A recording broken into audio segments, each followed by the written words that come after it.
Hey everybody, my name is Ian and you're watching Bailey Built. On this episode, we're going to take my C-10 frame and we're going to take all the suspension parts off. Once I get all the suspension parts off, I'm going to finish up a lot of the remaining welding I have to do. I'm going to prepare the frame, I'm going to sandblast the frame, and I'm going to paint the frame. This is going to be a long video because there's a lot of footage that I have, and I really wanted to show you from start to finish how I get this frame ready for the final build. A lot of this needs to be cleaned, so while everything's got powder coating, I'll be getting all this nice and cleaned. But I want to get this powder coated, I want to get this powder coated, I want to obviously get the lower A-arm powder coated. I'd like to get this powder coated. I don't know what I'm going to do about this rust right here. This is my drop spindle, so I'm going to have to figure out a way to freshen this up. So, lots of work to be done. We're going to get started. I'm going to go on fast forward. You're going to watch me just get it all done.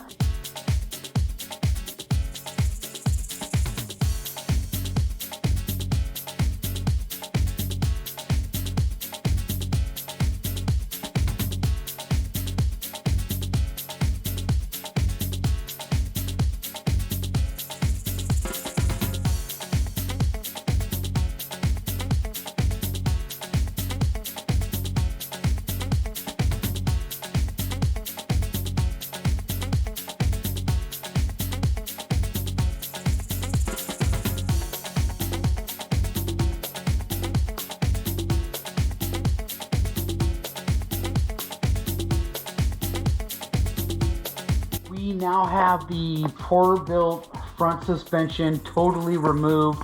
I got the transmission cross member removed. I also got the rear cross member removed. All that bag and tagged, cleaned up, and sent over to powder coating. Now we're just working on the frame. Since the last time I recorded, I was taking apart the frame. I got the whole front suspension off in that video, and then I just stopped recording because really it was just redundant. I got the whole rear end off, all the rear suspension off. I got the airbags off. I got the cantilever system off. I got the rear cross member off. Basically, I got everything off. After I got everything off, then this whole thing was on jack stands, and I need to clean up this frame, so I finally got this thing just lifted up on my own, and I got to put on the body dolly. Now, if you remember on some of my previous videos, the body dolly was actually on my bed. So what I've done is just put my bed on some A-frame stands. I went over, I got some 1/2-inch threaded rod. And if you look right here, I put some 1/2-inch threaded rod down there to space my frame off of the body dolly. This way I can get kind of underneath there, clean that up, and when I go to paint, I can paint it. Oh, by the way, if you noticed, I actually grinded down all the gunk and rust, and then just shot it with some black Rust-Oleum primer. And I did that so I can grind all around that, paint it. When I go to take this off, I'm left with these little circles. It's on the body dolly. I chose to set up my body dolly super tight like this, and the reason why I did this is I got a lot of room to work, because, you know, back here, I still have some welding to do. You know, I welded in these brackets. I want to clean that up, fix up those welds a little bit better. You know, back here, I still got to close in my step notch. So I still got quite a bit of work to do back here. So I like how it's got a really short, tight profile down here.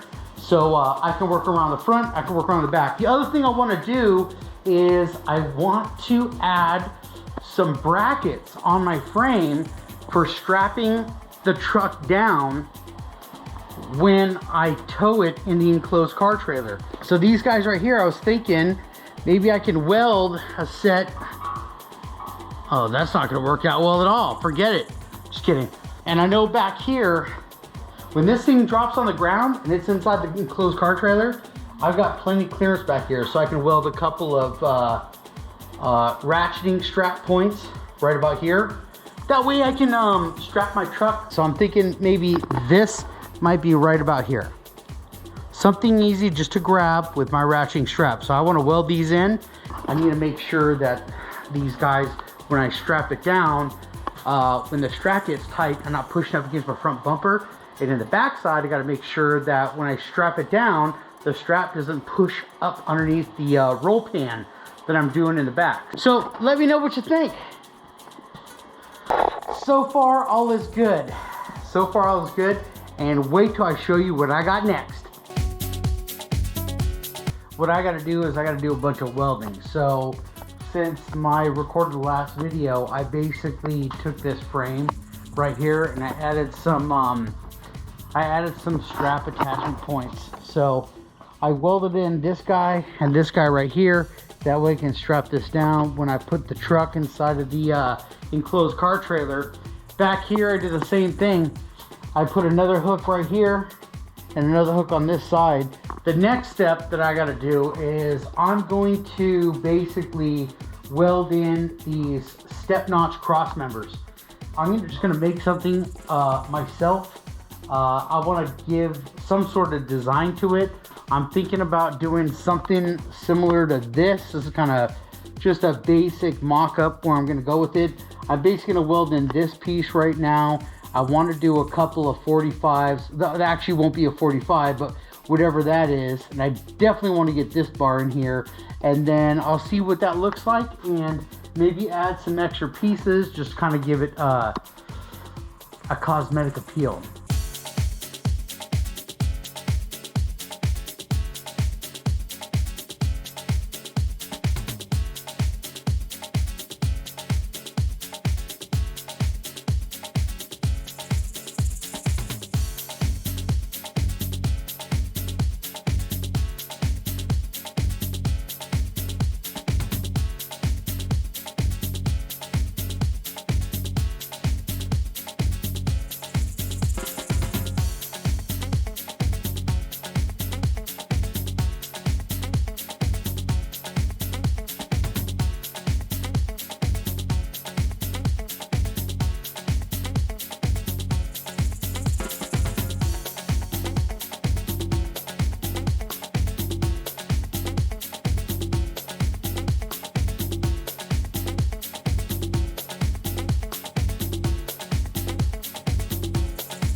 Basically, this is what I chose right here.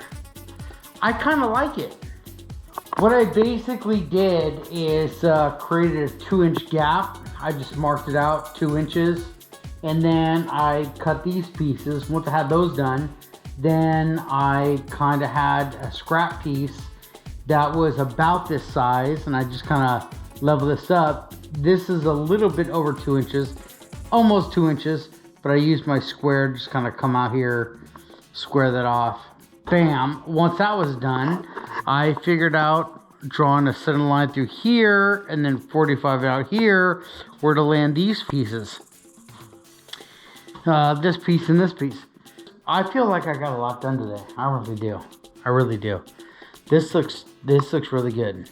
It actually looks better than what I thought it would look. I think it looks pretty good. Obviously, we got to do a little more touch-ups, but I mean, as far as getting the right elevation and just kind of nailing it down, I'm thinking it's gold, and I'm thinking people are gonna be jealous. Wrapping up the welds on the step notch, cleaning them up, getting ready to sandblast this flame. Sandblast my frame. Hope tomorrow. Today's Friday. It's Friday night. See, it's dark outside. You can see that right there. All right, so here we go. I went ahead and I got all the welds done inside the step notch. I've gone ahead and welded in this bottom plate to box it out. I'm adding plates to my step notch.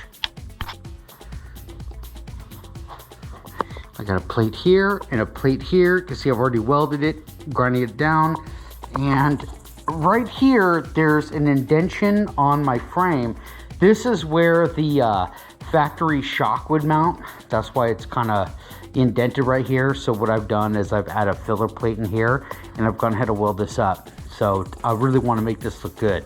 So I'm now closing this in. I'm adding some extra metal right here. So I'm gonna add this piece right here. I've just added this piece right here. I'm actually boxing this in right here. You know, I just don't want holes. You already know this is a factory shock right here, and that's why this frame is kind of indented right here. And look, I just want this to look good. And I'm looking for a little bit more structural rigidity. I went ahead and did a big stitch weld right here. Here, I did this whole corner. You can see the penetration I'm getting right here. So I did a weld here. This is all inside because I knew that I was gonna grind down the outside welds. So I went ahead and put a structural weld inside the step notch before I closed it up. So you got one here, here, here, here. I did the two corners. I did two up here. Then I did two in these two corners. Then you kind of drop down. I did here and I did here and here. After I did the structural welds, these are like really thick and wide stitch welds, just huge, just really big, really getting that penetration through. You can see how I'm getting that penetration through here. I'm super happy with the structural welds I put in. Okay, so we're back. I got a lot of the welding done. I was able to box in the step notch. I had to make small pieces to get in here and just kind of complete this so it all came all the way down. You know, as the inside I had new pieces cut, so they came down and welded that all up. So far this looks pretty good. There's a couple other little areas I can't get my welder into, so I'm going to use some panel bond to get into these really tight corners. So far it's looking pretty good. Here's another piece I had to make. This is that factory shock that came up in here. So this is just concave right there for the shock. So I closed this up as well. I also drilled some 1¼ holes so I can route all my electrical inside the step notch. And the next step is to basically get this lifted up as high as possible so I can get underneath it and sandblast and paint this thing. So here's where we're going to start at. After I sandblast, I'll probably come through and maybe fill any kind of little welds or spot holes that I need to look after. But this is pretty much, I'd say, 90% done with the welding. I did not record any video footage of the sandblasting.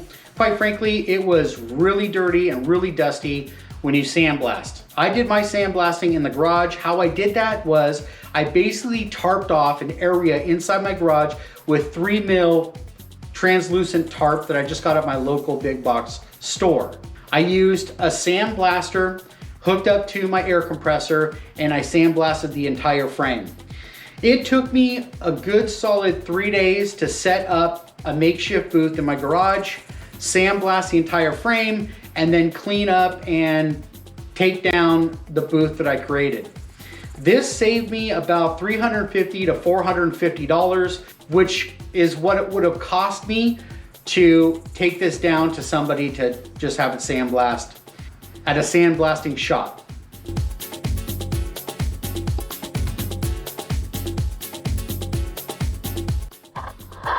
There it is, all sandblasted and ready for paint. So this is just going to be the last video before I basically tack rag this thing down, give it a little wipey wipe, and then mix up some 2K primer and then hit it with some chassis black paint. Oh, by the way, if you've got a frame like this, I found where all the VIN numbers are at. So it's going to be the passenger side, top side of the frame rail right there. Bam. In the engine bay. And then I found one more. This one right here. This will be right underneath the cab. Those are only 2 stamps I found for the VIN number. Okay, so here we are. Got a new tarp on the floor. I just put up some temporary 3 mil tarp. You get that Home Depot. This is a 25-foot by 10-foot tall. Couple of poles, taped it off, just to make a kind of a spray booth. I'm more concerned about getting all the overspray on all my slat wall and all my other things, my other truck parts. So this should contain this pretty good. I kind of taped in a little fan here. I'm just gonna turn that on after, like, between coats when it's like tacked up. I really not trying to blow any you know, dust and stuff around, but maybe just to exit some of the fumes. I'm just gonna keep the garage door cracked like that, and I'm just gonna control the ventilation in this space right here. I got the body dolly. I just used a little bit of foil down here, just kind of clean that up. So this thing is ready to be tack ragged, and it's ready for the first coat of primer. I'm running a 2K epoxy primer. I'm gonna run 2 coats of that, and after that I've got a single stage chassis black with an activator. So we'll be putting 2 coats of that after I lay down the primer. So I guess you'll see it. Next time we see it, this thing will be black. Chassis black.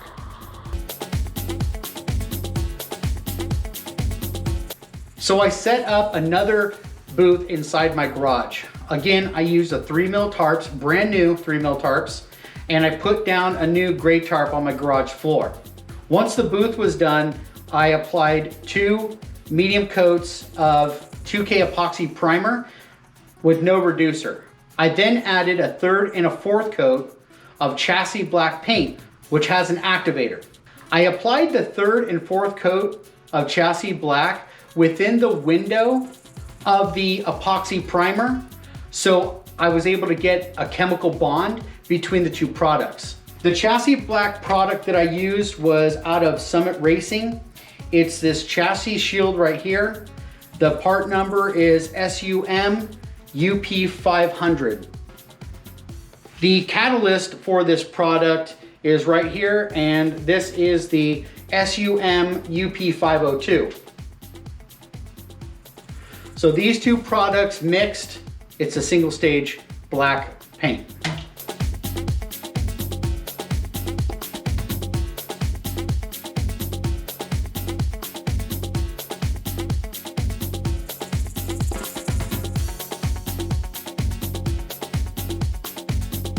Now the chassis is painted black and it is looking good. Join me back here every Friday for another garage C10 build. I'll see you then.